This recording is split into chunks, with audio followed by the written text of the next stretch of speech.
क्या हो अगर वो टूल जो क्रिएटर्स को ग्रो करने में मदद के लिए बनाया गया है, असल में उनकी डिमोटिवेशन का सबसे बड़ा कारण बन जाए। आज हम इसी उलझी हुई गुत्थी को सुलझाएंगे कि कैसे क्रिएटर्स का सबसे अच्छा दोस्त यानी वाईटी स्टूडियो उनका छिपा हुआ दुश्मन बन सकता है।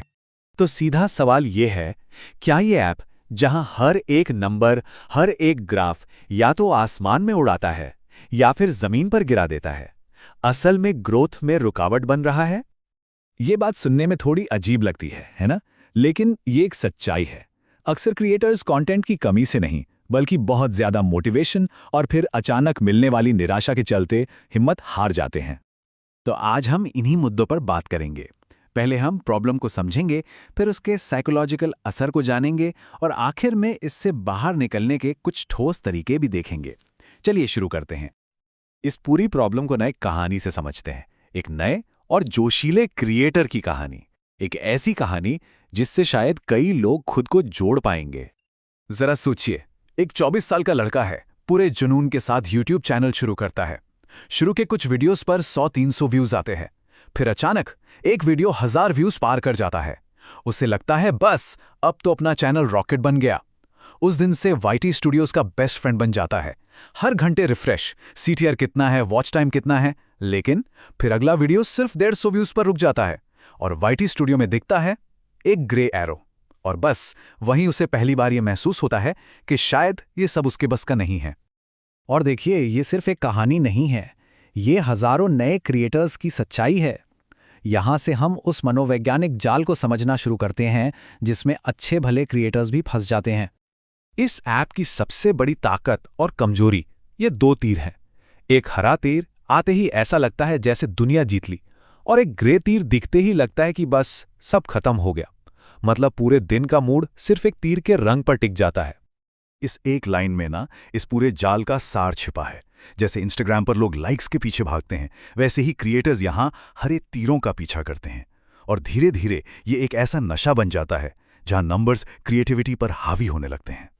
और यहीं पर सबसे बड़ी गलती होती है। वाईटी स्टूडियो सिर्फ ये बताता है कि अतीत में क्या हुआ, लेकिन क्रिएटर्स उसे देखकर अपने भविष्य का अंदाजा लगाने लगते हैं। वो उस ग्राफ को अपनी कामयाबी या नाकामी का सर्टिफिकेट मान लेते हैं। अब बात करते हैं उस कीमत की जो क्रिएटर्स इस डेटा की लत में चुकाते हैं। ये सिर्फ दिमागी नहीं, बल्कि इमोशनल लेवल पर भी बहुत थका देने वाला सफर है। कई क्रिएटर्स खासकर अपने शुरुआती दिनों में दिन में 20 से 30 बार ये ऐप खोलते हैं। लंच करते हुए, सोने से ठीक पहले, उठते ही, हर वक्त बस रिफ्रेश। जो चीज़ एक डेटा टूल होनी चाहिए थी, वो एक लत बन जाती है जो पूरे दिन को कंट्रोल करने लगती है। अच्छे व्यूज आ गए तो लगता है दिन सफल हो गया, काम आए तो पूरा दिन उदासी में निकल जाता है। कोई एक नेगेटिव कमेंट भी ये महसूस करा सकता है कि शायद ये काम हमारे बस का नहीं। सोचने वाली बात है, क्या किसी ऐप को अपनी भावनाओं पर इतना कंट्रोल देना सही है? ठीक है, तो हमने प्रॉब्लम को तो अच्छी तरह समझ लिया है। अब आते हैं सबसे जरूरी हिस्से पर, यानी समाधान पर। इस जाल से बाहर निकलकर डेटा को एक बोझ की तरह नहीं, बल्कि एक हथियार की तरह कैसे इस्तेमाल किया जाए। इसका पहला और सबसे आसान उपाय है स्टूडियो डाइट। अपने दिमाग को ये आदत डालनी होगी कि ऐप दिन में सिर्फ 2 बार खुलेगा। हर वीडियो को अपलोड करने के बाद कम से कम 48 घंटे का समय दे। और सबसे जरूरी, डेटा को एनालाइज करें, उसे लेकर इमोशनल ना हो, उसे एक टूल की तरह देखें, अपने काम का जजमेंट नहीं। एक और खतरनाक जाल है तुलना करना। जब हम अपना एनालिटिक्स देखते हैं और फिर किसी दूसरे कामयाब क्रिएटर का, तो वहीं से खुद पर शक करने का सिलसिला शुरू हो जाता है। यहां पर एक छोटा सा बदलाव बड़ा फर्क ला सकता है। तुलना करने के बजाय अवलोकन करें, मतलब ऑब्जर्व करें। ये सोचने के बजाय कि उसके व्यूज ज्यादा क्यों हैं, ये देखें कि उसकी स्ट्रैटेजी से क्या सीखा जा सकता है। तुलना इंसान को रोकती है, जबकि अवलोकन सिखाता है। अब जरा बड़ी तस्वीर देखते हैं। यूट्यूब पर लंबे समय तक टिके रहने के लिए एक सही सोच और सही मानसिकता की जरूरत होती है।